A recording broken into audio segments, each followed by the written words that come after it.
के सदर महबूबा मुफ्ती का कहना है कि मरकजी सरकार ने दफा 370 को गैर आईनी तौर पर हटाकर जम्मू कश्मीर को तबाही के दहाने पर लाकर खड़ा कर दिया है। उन्होंने कहा कि बीजेपी की तमाम पॉलिसियां बेसूद साबित हुई हैं।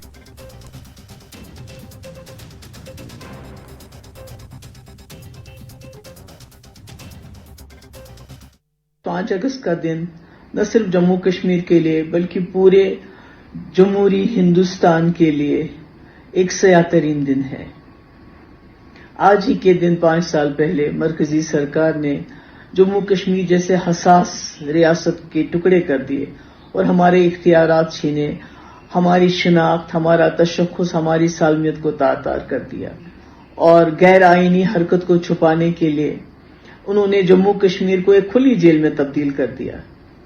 यहां दहशत का माहौल पैदा किया ताकि लोग खामोश हो जाएं, कोई कुछ ना बोले, और इसी खामोशी को लेके पूरे मुल्क में और दुनिया में नॉर्मैलिटी और अमन का डंडोरा पीटा। मैं तो समझती हूं कि बीजेपी को अभी होश के नाखून लेने चाहिए और समझना चाहिए, जब हमारा मुल्क आजाद हुआ तो हमारी लीडरशिप ने ये सोचा कि हिंदुस्तान कैसा होना चाहिए, उसका तस्वुर किया, उसकी कल्पना की, उसकी आइडिया ऑफ इंडिया सोचा कैसा होना चाहिए, उसके लिए काम किया, जदोजहद की।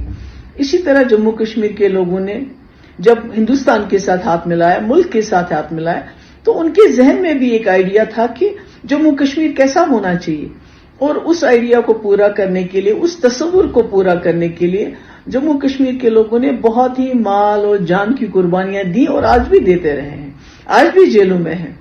तो इसलिए मरकजी सरकार को सोचना चाहिए कि आप लोगों को जेल में डाल सकते हो, आइडिया को जेल में नहीं डाल सकते, तस्वुर को जेल में नहीं डाल सकते।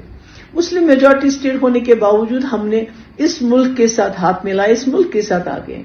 आपका फर्ज बनता है, ये जो आपने तबाही का रास्ता अपनाया है इसको छोड़ दीजिए और जम्मू कश्मीर के लोगों के साथ रिकंसिलिएशन का रास्ता अपनाइए। जो जम्मू कश्मीर के लोगों का तस्वुर है, जो उनका ख्वाब है, जो उनका आइडिया है, उसको पूरा करने में मदद कर लीजिए। तभी आप न सिर्फ जम्मू कश्मीर में, न सिर्फ मुल्क में, बल्कि इस पूरे खित्ते में अमन बहाल कर सकेंगे।